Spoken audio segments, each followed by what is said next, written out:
Okay, तो x और Y partner है, ओल्ड पीएसआर 2:1 है, जेड न्यू पार्टनर है 1/4 शेयर के लिए, और उसकी 1/4 शेयर के लिए जो कैपिटल है 40,000 है, और उसके बेस पर सबको अपनी कैपिटल एडजस्ट करनी है, तो इसलिए हमें न्यू पीएसआर की ज़रूरत पड़ेगी। तो न्यू पीएसआर निकाल लेते हैं पहले। जेड शेयर 1/4 है, तो रिमेनिंग आया हमारा 1 - 1/4, 3/4। जेड को 1/4 शेयर दे दिया हमने, और 1/4 शेयर देने के बाद जो 3/4 शेयर बचा वो एक्स और वाई बांट लेंगे, जैसे कि बांटते थे यूजुअली, 2/3 और 1/3।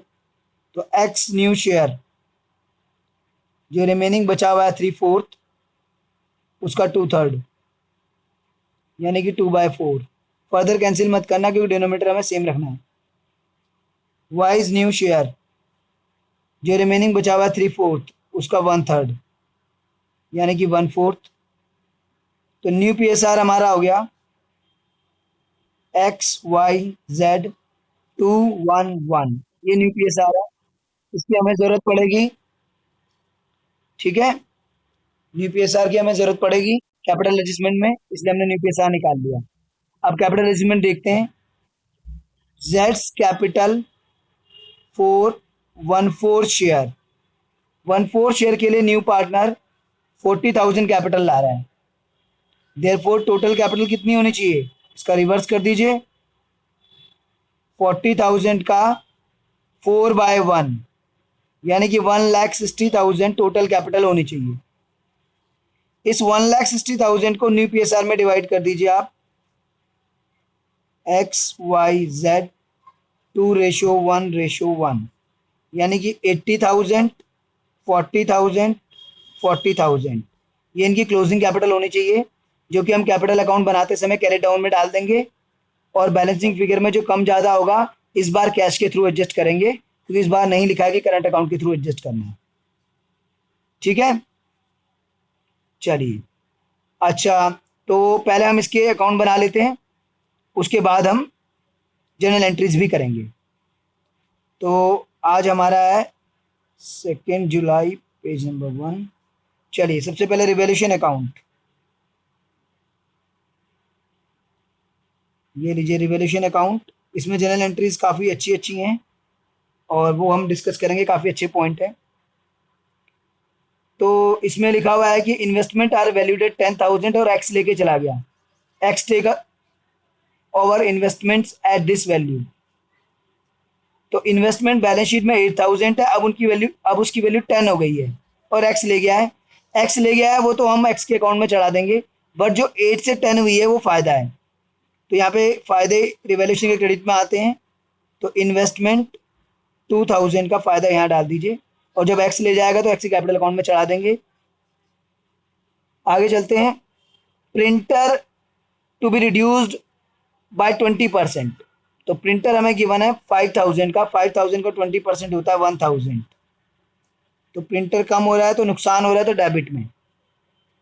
फिक्स एसेट बाय 10% रिड्यूस करनी है, तो 1,37,000 का 10% हो गया 13,700, ये फिक्स एसेट रिड्यूस करनी है, तो ये भी हमारा नुकसान हो गया। इसके बाद अनरिकॉर्डेड एसेट है 1,000 रुपीज़ का, अनरिकॉर्डेड स्टॉक, तो ये तो स्टॉक बढ़ रहा है हमारा, फायदा हो गया, अनरिकॉर्डेड स्टॉक है, आप रिकॉर्ड करेंगे तो फायदा है, तो क्रेडिट में। टोटल हो गया ये देखिए 14,700 डेबिट में, क्रेडिट में सिर्फ 3,000 है, तो इसलिए क्रेडिट के ऊपर 11,700 का रिवैल्यूएशन लॉस बच गया। और आपको पता ही है ओल्ड पार्टनर्स ओल्ड पीएसआर में बांटते हैं, तो एक्स और वाई बांटेंगे।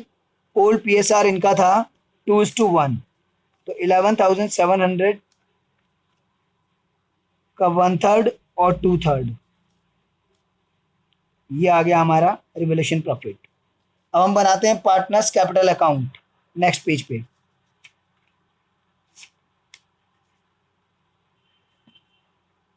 ये देखिए partners capital account X Y Z.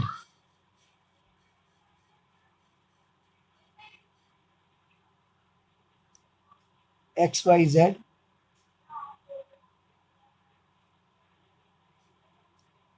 XYZ balance brought down, तो इनकी कैपिटल का ब्रॉट डाउन हमें दे रखा है 75,000 एक्स का, 62,000 वाई का। नया पार्टनर कैपिटल आया है बैंक के थ्रू, वो कैपिटल आया 40,000। नया पार्टनर प्रीमियम लाया 50,000,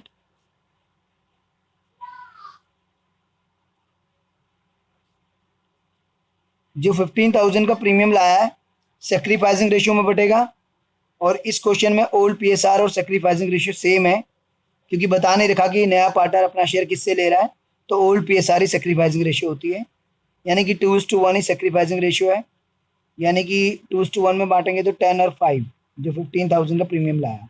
और ये भी लिखा हुआ कि आधा प्रीमियम उन्होंने विड्रॉ कर लिया, तो डेबिट में डाल दीजिए बैंक अकाउंट, 10,000 का हाफ 5,000 इसने विड्रॉ कर लिया, और 5,000 का हाफ 2,500 इसने विड्रॉ कर लिया। फिर इन्वेस्टमेंट एक्स लेके चला गया था, तो एक्स के अकाउंट में डाल दीजिए इन्वेस्टमेंट 10,000 डेबिट में, क्योंकि इन्वेस्टमेंट लेके जाएगा तो उसकी कैपिटल में से उतना रिड्यूस कर देंगे। कैपिटल कम होती है तो डेबिट में आता है, आपको पता ही है, और कैपिटल बढ़ती है तो क्रेडिट होता है। 11th में रूल्स पढ़े थे आपने डेबिट क्रेडिट के। इसके अलावा रिवॉल्यूशन का लॉस है, वो डाल दीजिए 7,800, यानी कि 7.8 के, और 39 है 3.9 के। इसके अलावा बैलेंस शीट में जनरल रिजर्व है, वो डाल दीजिए। ओल्ड पीएसआर में 18,000 है, 12,000 और 6,000 ओल्ड पीएसआर में आपने डाल दिया, तो नए पार्टनर की कैपिटल आ गया, नए पार्टनर का प्रीमियम आ गया, बैलेंस शीट वाली चीज़ें आ गई, जो पार्टनर इन्वेस्टमेंट ले गया वो आ गया, रिवॉल्यूशन लॉस आ गया, जो पार्टनर्स ने अपना half share of goodwill withdraw करा वो आ गया। That's it. इसको क्लोज कर देते हैं। चलिए क्लोज करके नॉर्मली हमारा कैरेट डाउन आता है, लेकिन कैपिटल एडजस्टमेंट में कैरेट डाउन हमें पहले से ही मालूम है, तो हम पहले से ही कैरेट डाउन डाल देते हैं। जो हमने पीछे निकाला था 80 के, 40 के और 40 के, ये कैरेट डाउन हमने पीछे वर्किंग नोट में निकाला था, तो इसको हमने कैरेट डाउन में लिख दिया। अब कम ज़्यादा जो होगा वो हम कैश के थ्रू एडजस्ट कर लेंगे। तो एक्स का हमें 80 के कैरेट डाउन चाहिए, वो हमने कैरेट डाउन में लिख दिया। उसके बाद जब हम कंपेयर कर रहे हैं तो उसका क्रेडिट साइड में कम आ रहा है और डेबिट में ज़्यादा आ रहा है। डेबिट में है उसका 80,000 प्लस 5,000 प्लस 10,000 प्लस 7,800, तो ये हो गया 102,800, और 102,800 इधर, और क्रेडिट में उसका सिर्फ 97 ही है, 75, 85, हाँ 97, तो ये आ गया 5,800 बैलेंसिंग फिगर में 5.8 के। और यहाँ लिख दीजिए बैंक अकाउंट, क्योंकि जो भी नेसेसरी एडजस्टमेंट है वो कैश या बैंक के थ्रू होनी है। तो इसका जो कैरेट डाउन डाल दिया हमने पहले से ही, और उसके बाद हमने बैलेंसिंग फिगर, मतलब कि जो भी साइड छोटी है उस साइड पे हमने अपने आप देख लिया कि कैश लाएगा कि ले जाएगा, तो इसको लाना पड़ेगा 5.8 के, क्योंकि इसका शॉर्ट पड़ रहा है, तभी तो इसके क्रेडिट में आया ना। अब वाई का देखते हैं। वाई का हमें 40 के चाहिए। वाई का क्रेडिट एक्स्ट्रा है, टोटल क्रेडिट में है उसका 73 के, और डेबिट में है उसका 2.5 के एक है, 3.9 के एक है, और 40,000 एक है, तो 26,600 इसका डेबिट में जो है बैलेंस कम था और क्रेडिट में ज़्यादा था, तो इसलिए डेबिट के ऊपर बच गया 26.6 के। ये अपना विड्रॉ करके ले जाएगा बैंक अकाउंट। आप सोचोगे फिगर्स कहाँ से आई हैं, तो बैलेंसिंग फिगर में आई हैं। कैरेट डाउन पहले से मालूम थे, ये दोनों फिगर्स बैलेंसिंग फिगर में हमने निकाली हैं। इसके बाद आप बैंक अकाउंट बना लीजिए, क्योंकि बैंक अकाउंट में काफ़ी सारी ट्रांजेक्शन हो गई हैं, ओरली करेंगे तो मिस्टेक हो जाएगी आपसे। सबसे पहले बैलेंस ब्रॉट डाउन, तो बैंक अकाउंट में आपका बैलेंस ब्रॉट डाउन है 5000।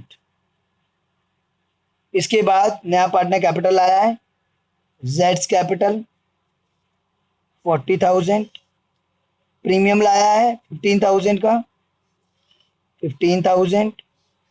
आधा प्रीमियम विड्रॉ कर लिया था एक्स और वाई ने, एक्स कैपिटल वाइस कैपिटल। तो एक ने विड्रॉ किया था 5,000 और एक ने विड्रॉ किया था 2,500, हाफ प्रीमियम विड्रॉ किया था। इसके अलावा ये जो बैलेंसिंग फिगर में आया है एक्स का 5,800, ये लाना पड़ा एक्स को। क्रॉस पोस्टिंग कर दीजिए कैपिटल अकाउंट से बैंक अकाउंट में, बैंक वाली एंट्रीज की। ये आ गया आपका एक्स कैपिटल अकाउंट, एक्स का कैपिटल शॉर्ट था, ये लेके आया।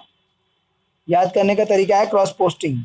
ये देखिए इधर से इधर पोस्टिंग आ गई और इसकी पोस्टिंग जाएगी इधर वाले बैंक की, इधर जाएगी क्रॉस पोस्टिंग। तो ये आ जाएगा आपका vice capital account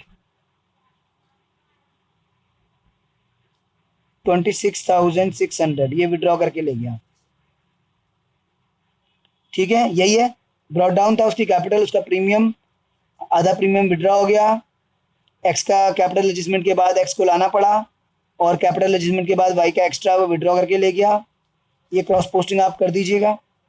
bank account आपको मालूम ही है, डेबिट साइड इंक्रीज आता है, बैंक एसेट है और एसेट का इंक्रीज डेबिट में, डिक्रीज क्रेडिट में।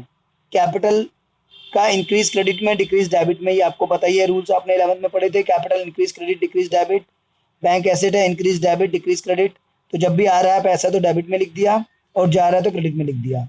और जब बैलेंसिंग फिगर में आपका बचा तो आपने बैलेंसिंग फिगर में तो बचा लिया, लेकिन आपको पता नहीं होता कि ये आया है कि गया है। तो सिंपल सा है, क्रॉस पोस्टिंग कर दीजिए बैंक अकाउंट में, चाहे पता है चाहे नहीं पता है। क्रॉस पोस्टिंग कर देंगे तो अपने आप हो जाएगा, चाहे नहीं भी पता आपको। अब हम निकाल लेते हैं carried down, balance carried down. तो डेबिट में देख लीजिए आप 5,000 प्लस 40,000 प्लस 15,000 प्लस 5,800, ये हो गया 65,800।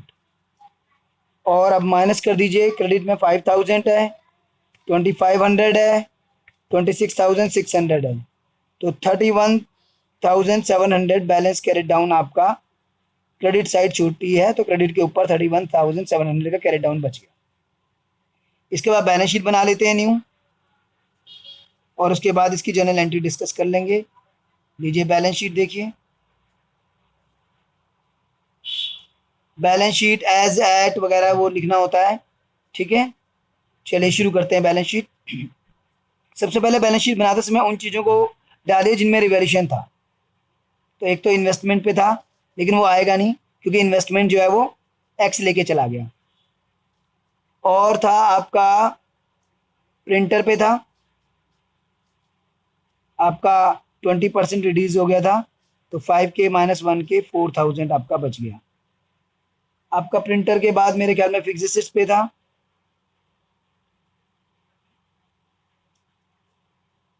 137K की थी, यानी कि 1,37,000 की थी, और माइनस 13,700 यानी कि 13.7K। तो 1,37,000 माइनस 13,700, ये आ गया 123,300।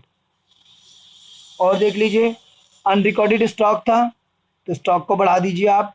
स्टॉक ऊपर दे रखा आपको 10 का, यहाँ कर दीजिए 11 का, क्योंकि अनरिकॉर्डेड था 1,000 रुपीज़ का। तो इस तरीके से ये चीज़ें हमने जो है वो सब कर ली, जिन पे रिवॉल्यूशन था वो सब हो गई हैं। अब जिन पे नहीं था उनको कर लेंगे। बैंक, बैंक तो आपने बैंक अकाउंट बना ही रखा है, बिना बनाए करेंगे बैंक अकाउंट तो आपको बड़ी डिफिकल्टी आएगी, बहुत सारी एंट्रीज हैं इसमें, ओरल नहीं हो पाएगा। अकाउंट बना के ही करना कैपिटल एडजस्टमेंट में जब भी आए तो बैंक का हो गया 31,700। डेटर्स पे कोई एडजस्टमेंट नहीं थी क्या, एक बार चेक कर। डेटर्स पे चेक करता हूँ, एक मिनट रुकिए। हाँ, डेटर्स पे कोई एडजस्टमेंट नहीं थी। तो डेटर्स हमारे थे, डेटर्स 15,000 के थे। हाँ बोलो,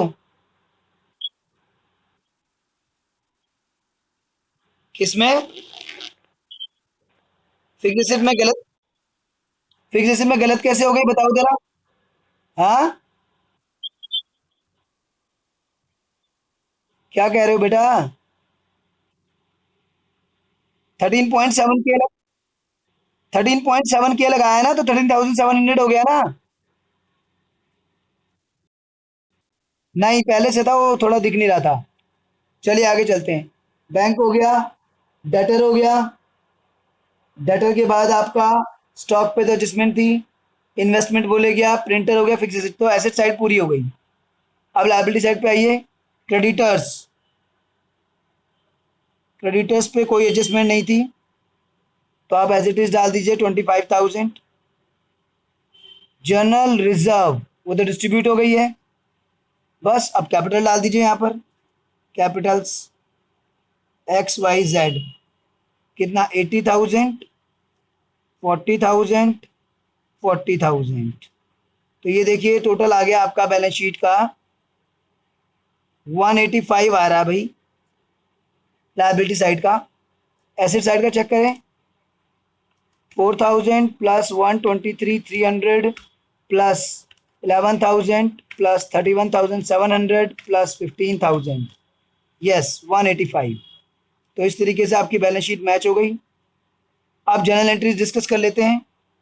अभी तक तो एक भी एंट्री नहीं करी ना इस क्वेश्चन में हमने, नहीं, अभी अकाउंट ही बनाए हैं। अब हम इसकी एंट्रीज डिस्कस करेंगे। चलिए जनरल एंट्री डिस्कस करते हैं। सबसे पहले नया पार्टनर कैपिटल और प्रीमियम लाया है ना, तो उसकी एंट्री कर लेते हैं। नया पार्टनर जो कैपिटल और प्रीमियम लाया है उसकी जनरल एंट्रीज बना लेते हैं।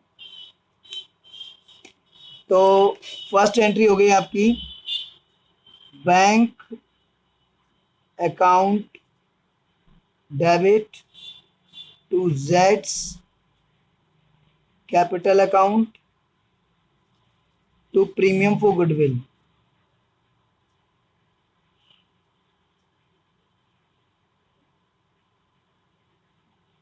तो ये कैपिटल लेके ये टोटल आया 55,000, जिसमें से 40,000 ये कैपिटल आया है, 15,000 ये प्रीमियम लाया है। एक एंट्री तो ये बन गई। आगे चलते हैं।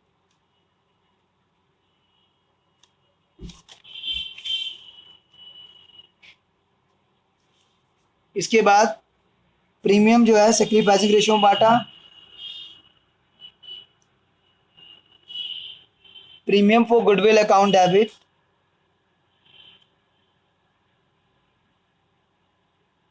To X to Y.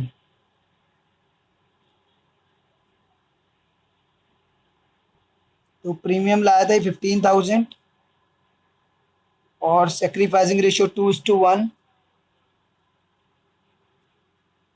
तो सेक्रीफाइसिंग रेशियो में प्रीमियम बांटा गया है।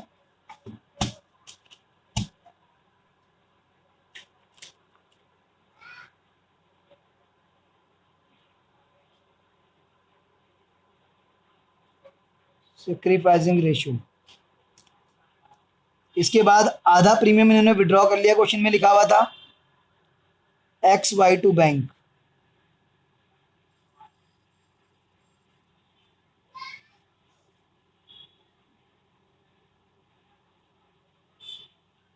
टेन का हाफ 5 इसने विड्रॉ कर लिया और 2.5 के इसने विड्रॉ कर लिया, टोटल 7.5 के। Half premium withdrawal, half premium withdrawn. इसके बाद आधा प्रीमियम विड्रॉ कर लिया। रिवैल्यूएशन की एंट्रीज बना लीजिए। तो रिवैल्यूएशन के लिए पहले फायदे की बना लेते हैं। तो फायदा क्या हुआ था देख लेते हैं। इस पेज में ये रहा रिवैल्यूएशन अकाउंट, यहाँ पर है सामने, ये देखिए। तो जो नुकसान हुए हैं उनके लिए रिवैल्यूएशन डेबिट होता है, मैंने आपको बताया था। Revaluation account debit to printer to fix assets.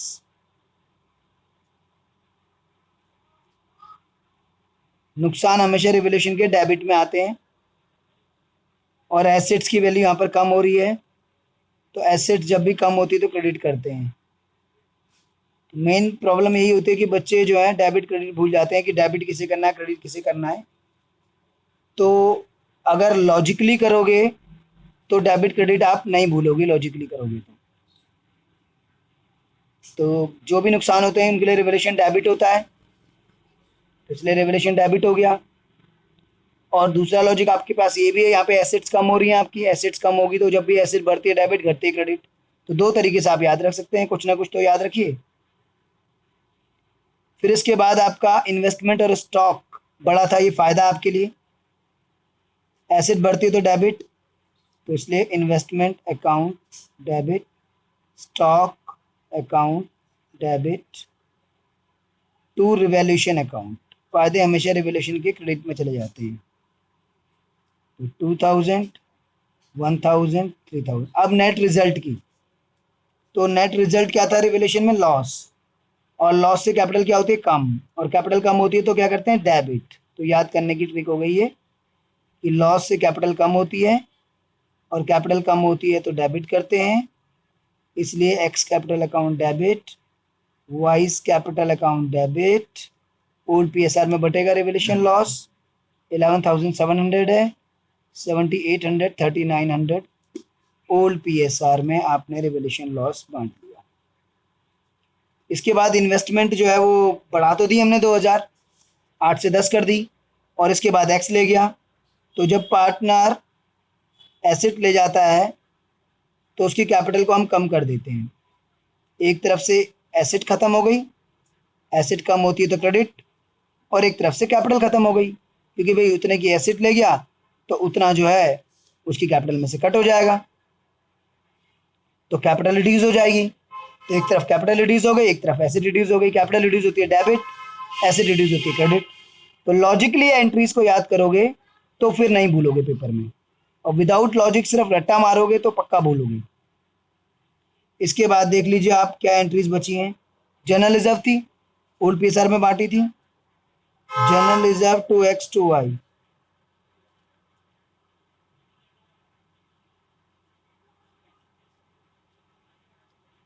Old PSR में बांट लीजिए, 18,000 की थी, 12K, 6K ओल्ड पीएसआर में डिस्ट्रीब्यूट की गई है। यहाँ लिख देता हूँ साइड में, ओल्ड पीएसआर। दो एंट्रियाँ हो रहे हैं, मैं सोच रहा हूँ यहीं ख़त्म हो जाए तो बेटर रहेगा। एक्स की कैपिटल शॉर्ट थी, उसे लानी पड़ी थी कैपिटल अकाउंट में हमने जब बनाया था। तो ये देखिए, यहाँ पर देखिए, एक्स कैपिटल अकाउंट के क्रेडिट में एंट्री है, तो इसलिए एक्स कैपिटल अकाउंट के क्रेडिट में है तो एक्स कैपिटल क्रेडिट होगी और बैंक डेबिट होगा। Bank account debit to X capital account. Learning trick, capital account के क्रेडिट में है तो इसलिए कैपिटल क्रेडिट होगी। और बिना अकाउंट बनाए तो आप, अगर जनरल एंट्रीज भी पेपर में मांगता है तो अकाउंट तो आपको बनाना ही पड़ेगा, क्योंकि अकाउंट बना के तो अमाउंट निकलेगा। तो बस अकाउंट में देख लीजिएगा, अकाउंट में आपने क्रेडिट में डाला है तो अकाउंट को क्रेडिट कर दीजिए, बैंक को डेबिट कर दीजिए, और करंट अकाउंट के थ्रू है तो करंट को डेबिट कर दीजिए। और वाई की कैपिटल अकाउंट के आपने डेबिट में डाला है तो इसलिए wise capital account debit. Capital account के डेबिट में है तो कैपिटल को डेबिट करेंगे, कैपिटल अकाउंट के क्रेडिट में है तो कैपिटल को क्रेडिट करेंगे, चाहे करंट अकाउंट का हो चाहे बैंक कैश के थ्रू। तो इसका था 26,600 था ना शायद, हाँ 26,600। तो भाई ये सारी एंट्रीज थी हमारी, इतनी ही एंट्रीज होनी थी, सारी एंट्री हमने कर ली है, पूरा क्वेश्चन हो गया हमारा।